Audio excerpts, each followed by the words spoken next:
अस्सलाम वालेकुम everyone, welcome to my YouTube channel. उम्मीद करता हूँ कि आप सब खैरियत से होंगे। तो आज की जो वीडियो है इसमें मैं आपको बताऊंगा कि शेंजन वीज़ा पोलैंड का, ठीक है, सऊदी अरब से, उसकी सारी डिटेल वीडियो, कौन कौन से रिक्वायर्ड डॉक्यूमेंट्स हैं और उसको कैसे ऑनलाइन अप्लाई करना है, ठीक है। क्योंकि काफ़ी भाइयों के मुझे मैसेजेस वगैरह भी आते थे और हम व्हाट्सएप पे भी और टिकटॉक पे भी कि कौन से डॉक्यूमेंट्स चाहिए और शेंजन वीज़े की क्या डिटेल वीडियो एक बना दें और उस पर इंफॉर्मेशन थोड़ी सी दे दें। तो आज की वीडियो में मैं इस सारी चीज़ को कवर करूँगा, सारे टॉपिक को, कि हम इसको सारे प्रोसेस को कैसे लेके चलते हैं और अपॉइंटमेंट तक कैसे इसको बुक करनी है और कौन कौन से डॉक्यूमेंट्स हमें रिक्वायर होंगे, ठीक है।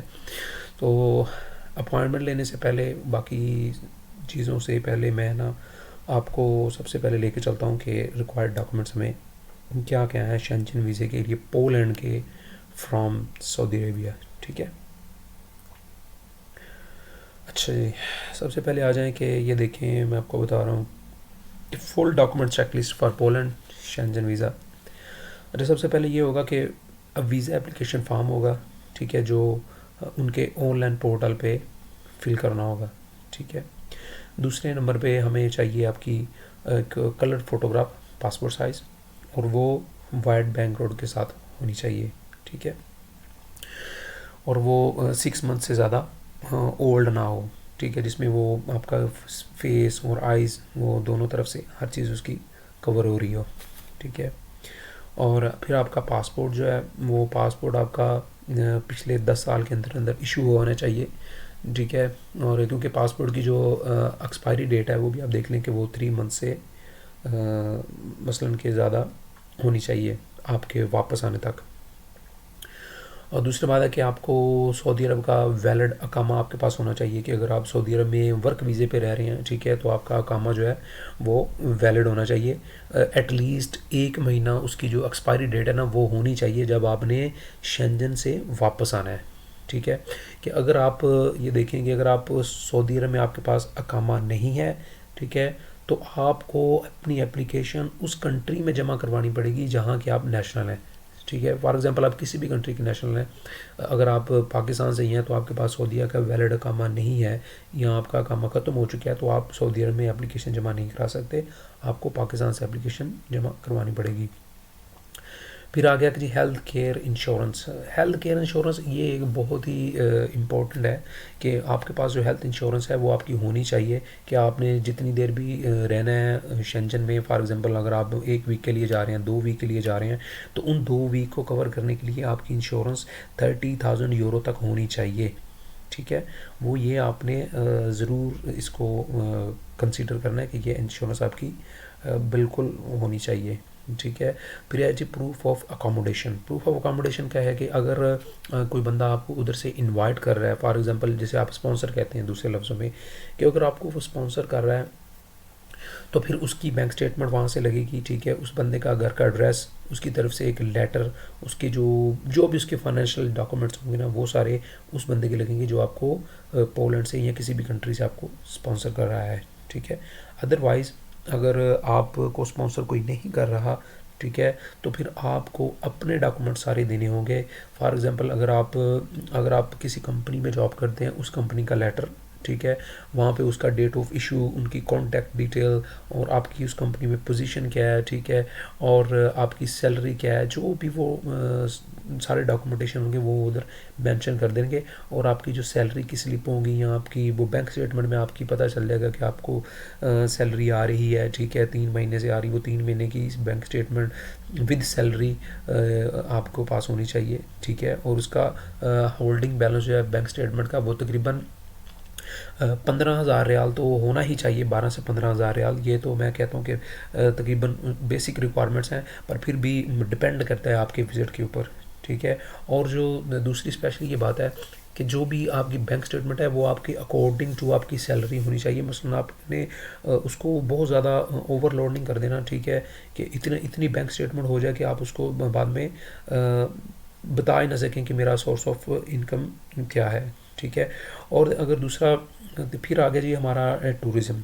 कि हम ज़ाहिर बात है कि हम अगर शेंजन वीज़े पे जा रहे हैं तो हम टूरिज़्म के लिए जा रहे हैं, हम विज़िट के लिए जा रहे हैं, हम ना तो बिज़नेस के लिए जा रहे हैं और ना ही काम के लिए जा रहे हैं, ठीक है। तो अगर आपको कोई बंदा उधर से नहीं कर रहा स्पॉन्सर या आपको कोई इन्फॉर्मेशन नहीं है, तो आपने सबसे पहले आपकी वो होटल की बुकिंग चाहिए होगी जहाँ पे आपने स्टे करना है, ठीक है। तो वो देखिए इसलिए वो मांग रहे हैं कि अकोमोडेशन, स्टे, फिर वो बुकिंग कंफर्मेशन चाहिए होगी, क्या कहते हैं डॉक्यूमेंटेशन, जैसे कि ईमेल आ जाएगी आपको, ठीक है, होटल की तरफ से, वो कंफर्मेशन आपने देनी होगी, सही है। और आपने अपनी बैंक स्टेटमेंट जो आपके टोटल जितना भी स्टे आपने करना है उसको कवर करे। और उसके अलावा आपका जो होगा प्लान डेट आपने बतानी है कि आप किस तारीख से लेके कितनी तारीख तक जा रहे हैं, ठीक है, और कितना दिन आप उधर स्टे कर रहे हैं। फॉर एग्ज़ाम्पल अगर कहता हूँ कि अगर आप अगर आपकी मेन डेस्टिनेशन, अगर आपने सिर्फ पोलैंड ही विज़िट करना है तो आपने सिर्फ पोलैंड ही का ही जिक्र करना है और उसके जो सिटी में जाना है उसका ही जिक्र करना है कि हमें इस सिटी में जाना है, ठीक है। वो कवर लेटर आप बनाएंगे ना तो उसमें सारी डिटेल कवर अप हो जाएगी। और दूसरा, अगर आपका मेन डेस्टिनेशन नहीं है कि अगर आपने पोलैंड में नहीं रहना और आपने आगे किसी कंट्री में जाना है, तो फिर आपको उस कंट्री की फ़्लाइट और उस कंट्री की होटल रिजर्वेशन भी देनी पड़ेगी, ठीक है। इसलिए मैं ये रिकमेंड करता हूँ कि stick to the one country, ठीक है। ये तो होगी सारी डॉक्यूमेंटेशन। तो अब हम चलते हैं जी दूसरे प्रोसेस की तरफ कि अब इसको ऑनलाइन कैसे अप्लाई करना है, ठीक है। ये जी यह आ गया हमारा गूगल। सबसे पहले आपने गूगल पे आना है, गूगल पे आपने पेज करना है पोलैंड शेंजन वीज़ा। ये आ गया जी Poland Schengen visa Saudi Arabia, ठीक है। इसको आपने यहाँ पे क्लिक करना है, ओपन कर लेना है इसको, वेबसाइट को। ये उनकी पोलैंड की ऑफिशियल वेबसाइट है।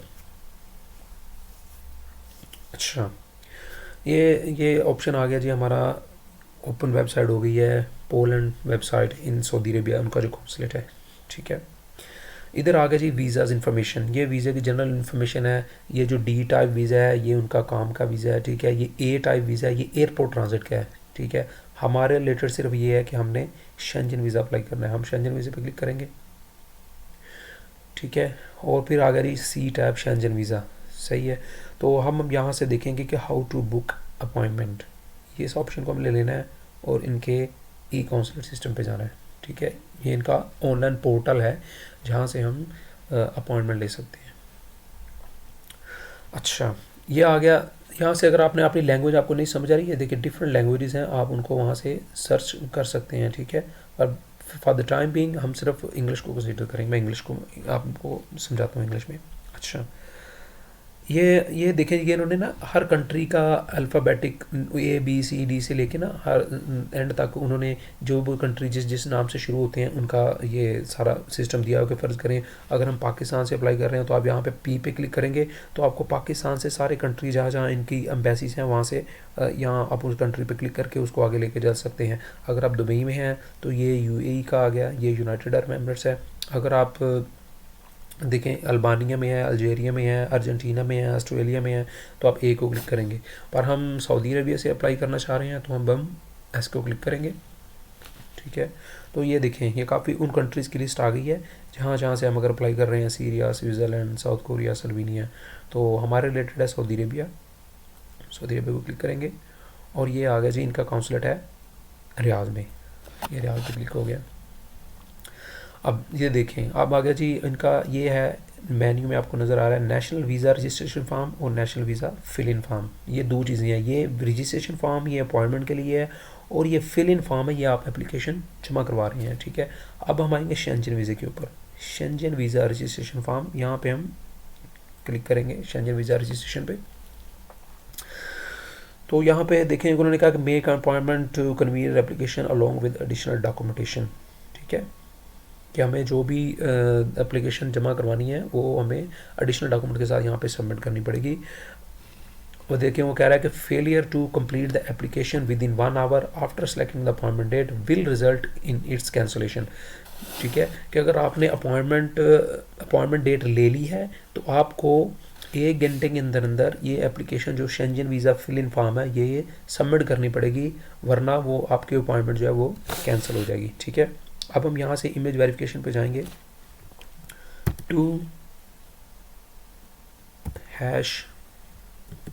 #YT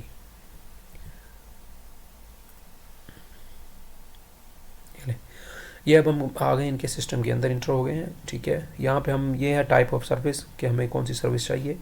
ये है डिप्लोमेटिक पासपोर्ट, जो ऑफिशियल पासपोर्ट होते हैं कि हमारा डिप्लोमेटिक नहीं है, हम ऑर्डिनरी पासपोर्ट पे अप्लाई कर रहे हैं, तो हम शेंजन वीज़ा क्लिक करेंगे। लोकेशन हमारी है रियाज,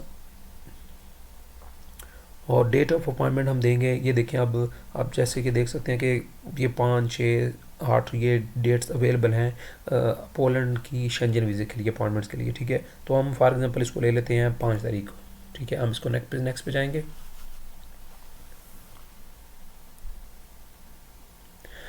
ठीक है, ये रहे जी, ये आ गया जी application for Schengen visa. Date of appointment आप देख रहे हैं कि हमारी है 11/5, और ये आ गया अपॉइंटमेंट की प्लेस आ गई, ये अलबरूद एरिया 20 अब्दुल्ला बिन जाफर स्ट्रीट, ये रियाद में जहाँ पे इनकी एम्बेसी है, वहाँ पे आपकी अपॉइंटमेंट बुक हो गई है। सबसे पहले आ गया जी पर्सनल डेटा, ठीक है। यहाँ पे आपका सरनेम, यहाँ पे आपका फर्स्ट नेम, यहाँ पे आपकी डेट ऑफ बर्थ, ठीक है। यहाँ का आपका प्लेस ऑफ बर्थ, ठीक है, जहाँ पे आप बोर्न हुए हैं, और ये कंट्री ऑफ बर्थ, जिस कंट्री से हैं, आपकी कंट्री की नेशनैलिटी, ठीक है।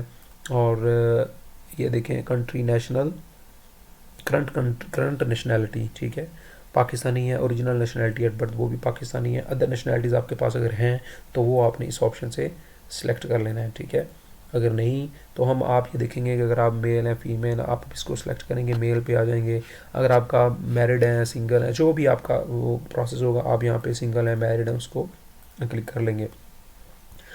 दूसरे केस में आ जाता है कि इन केस ऑफ माइनर, ये माइनर होते हैं जी, अगर आप छोटे हैं, मसलन आपकी एज जो है वो 18 साल से कम है, 16 साल से कम है, तो हम ये इसको फिल करना पड़ेगा, इस सारे ऑप्शन को। पर अगर ये है कि हम इसको नहीं फिल करेंगे, आपने यहाँ पे क्लिक कर देना है कि डज नॉट अप्लाई, कि ये हमारे लिए नहीं है। ये आ गया पासपोर्ट डेटा। यहाँ पे आपने अपना national identity number, passport number नहीं, नेशनल आइडेंटिटी नंबर जाएगा, ठीक है, वो आपका शनाख्ती कार्ड का नंबर आपने यहाँ पे एंटर करना है। फिर आपने टाइप ऑफ पासपोर्ट सेलेक्ट करना है, ऑर्डिनरी पासपोर्ट, ठीक है। अदर ट्रैवल डॉक्यूमेंट टाइप है हमारे पास कुछ नहीं है। यहाँ पे नंबर ऑफ ट्रैवल डॉक्यूमेंट्स, ठीक है, एक है हमारे पास पासपोर्ट है, और उसके अलावा आपने पासपोर्ट की जो इशू डेट है, ठीक है, और उसकी एक्सपायरी डेट वो आपने जमा करवानी है, यहाँ पे आपने लिख देनी है यहाँ पे, ठीक है। और इशू बाय, ये पाकिस्तान से इशू है आपको। EU सिटीजन, ये है जी personal data EU citizen, this question should be answer only by family members. ये आपका अगर कोई फैमिली मेम्बर है जो, मसलन आप अगर शादीशुदा हैं, उधर आपका यूरोप में कोई रह रहा है, ठीक है, तो आपने उनको उनकी डिटेल यहाँ पे सबमिट करनी है। मगर ये इस सूरत में अगर आपका वहाँ पे रह रहा है, अदरवाइज़ आपने इसको डज नॉट अप्लाई पे क्लिक कर देना है, ठीक है। अच्छा, ये आ गया जी contact details, applicant home address and email address. ये यहाँ पे आपका एड्रेस लगेगा कि आप जहाँ पे रह रहे हैं, ठीक है। स्टेट प्रोविंस, ये स्टेट आप सेलेक्ट करेंगे, कंट्री जिसमें रह रहे हैं, वहाँ पे आप किस सूबे में रह रहे हैं, किस सिटी में रह रहे हैं, ठीक है। वहाँ का एड्रेस पूरा आपने यहाँ पे लिखना है, उसका फ्लैट नंबर या हाउस नंबर या पोस्टल कोड, जो भी आपका एड्रेस है जहाँ पे भी, वो आपने सारा यहाँ पे इंटर करना है, ठीक है। ये ईमेल एड्रेस आ गया। ईमेल एड्रेस ये बहुत ज़रूरी है ताकि आपको कंफर्मेशन आ जाएगी उसकी तरफ से, ठीक है। आप और ये देखें, current email address, other email address than the one provided in the visa application form shall not be used when contacting an applicant, ठीक है।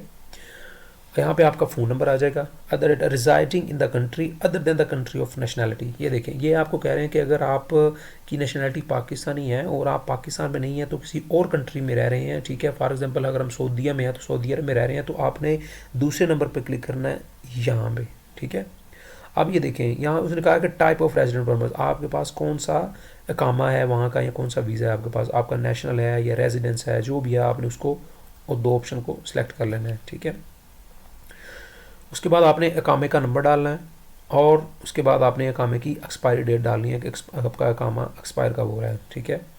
दूसरे नंबर पे आ गया जी एंड अगला ऑप्शन है ऑक्यूपेशन, कि आप काम क्या करते हैं, ठीक है। ये आपका इधर आपने सेलेक्ट कर लेना है कि जो भी आपको आपके काम के लिहाज से है, ठीक है। आप जो भी काम कर रहे हैं आपने यहाँ से उसको सेलेक्ट कर लेना है। आप ड्राइवर हैं, मजिस्ट्रेट हैं, फैशन है, या फार्मर हैं, या कुछ भी कर रहे हैं, ठीक है, आपने यहाँ से उस ऑप्शन को सिलेक्ट कर लेना है।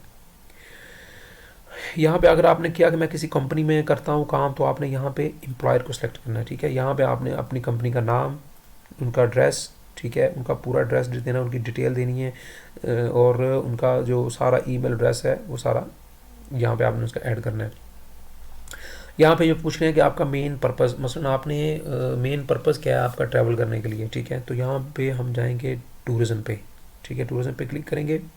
यहाँ पे अगर आपने एडिशनल इन्फॉर्मेशन डाल देनी है, आप लिख सकते हैं कि मैं इस पर्पज़ के लिए जा रहा हूँ और मैं अपने स्टे के मुताबिक 2 हफ्ते में वापस आ जाऊँगा, कोई काम नहीं करूँगा, कोई एक्टिविटी नहीं करूँगा, सिर्फ उसको एक पॉजिटिव प्लस पॉइंट देने के लिए, ठीक है। डिटेल्स रिगार्डिंग ट्रैवल अरेंजमेंट, अच्छा ये वो बता पूछ रहे हैं कि हम डिटेल्स रिगार्डिंग ट्रैवल अरेंजमेंट कि डेस्टिनेशन आपकी कौन सी कंट्री, आप किस कंट्री में जा रहे हैं, ठीक है। हम यहाँ पे क्लिक करेंगे पोलैंड, तो ये हम यहाँ पे देखेंगे कि ये हम पोलैंड में जा रहे हैं, ठीक है। पोलैंड को क्लिक करेंगे। Member state of first entry, यहाँ पे आपने देखना है कि हम किस country member state of first entry, वो भी हमारी पोलैंड ही है, पोलैंड आ गया, ठीक है। वो आप पूछ रहे हैं कि नंबर ऑफ एंट्रीज, अब आप कितनी दफ़ा सिंगल एंट्री जा रहे हैं, दूसरी तो यहाँ जाके फिर वापस आना चाह रहे हैं, तो आप स्टार्टिंग में सिंगल एंट्री ही रिक्वेस्ट करें, ठीक है। अब वो कह रहे हैं कि ड्यूरेशन ऑफ स्टे, पर अगर आप कितने दिन के लिए जाना चाह रहे हैं, आप लिख दें कि 14 डेज़ के लिए, 2 हफ्तों के लिए, ठीक है। अब ये कह रहे हैं कि intended date of travel in Schengen area, क्या आप कितनी तारीख को आना चाह रहे हैं, क्या हम ये कह देते हैं कि अब हम कह रहे हैं कि क्रिसमस के लिए, या क्रिसमस आ रहा है, न्यू ईयर भी आ रहा है, तो आप यहाँ पे सिलेक्ट कर लें कि हम 23 दिसंबर से लेके तो 6 जनवरी तक आना चाह रहे हैं। ये हमारे 2 हफ्ते 14 डेज़ पूरे हो जाएंगे, ठीक है। अब वो कह रहे हैं कि अगर ये फिंगरप्रिंट्स कलेक्टेड प्रीवियसली, कि अगर आपकी उनकी पिछली किसी एप्लीकेशन में आपने फिंगरप्रिंट दिए थे तो वो आपने बताने हैं, ठीक है। अगर दिए हैं तो यस कर देना है, अगर नहीं दिए तो नो कर देना है, ठीक है। Entry permit for the final country of destination, कि अगर आपके पास किसी और कंट्री का भी वीज़ा है या आप पोलैंड से होते हुए कहीं और जा रहे हैं, ठीक है, तो आपने यहाँ पे उसकी डिटेल डाल देनी है, अगर नहीं तो आपने यहाँ पे डज नॉट अप्लाई कर देना है। अच्छा, डाटा ऑफ रिसीविंग पर्सन, ये आ गया जी मेन इंपॉर्टेंट थिंग, ठीक है। कि अगर आपको वहाँ से कोई बंदा बुला रहा है तो उसका आपने लिख देना, यहाँ पे सिलेक्ट कर लेना है पर्सन है या कंपनी। अगर वो बंदा बुला रहा है तो उसका पर्सन का आपने सिलेक्ट करके उसकी सारी डिटेल यहाँ पे ऐड कर देनी है, ठीक है।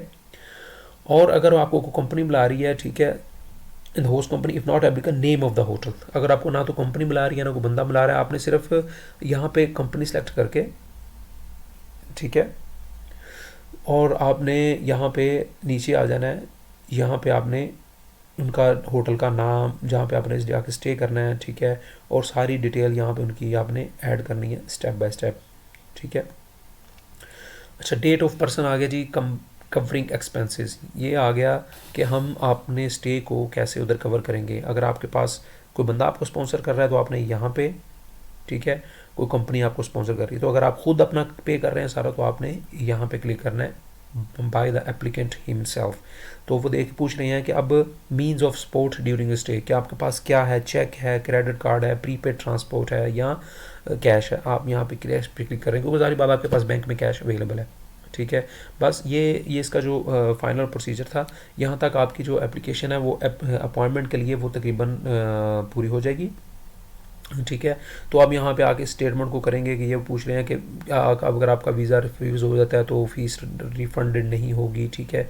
तो ये उनकी सारी टर्म्स एंड कंडीशन है, और ये आप यहाँ पे सारे ऑप्शन को क्लिक करते हुए तो ये आप नेक्स्ट कंटिन्यू वाले ऑप्शन पे यहाँ पे क्लिक करके इसको एप्लीकेशन को सबमिट कर सकते हैं, ठीक है।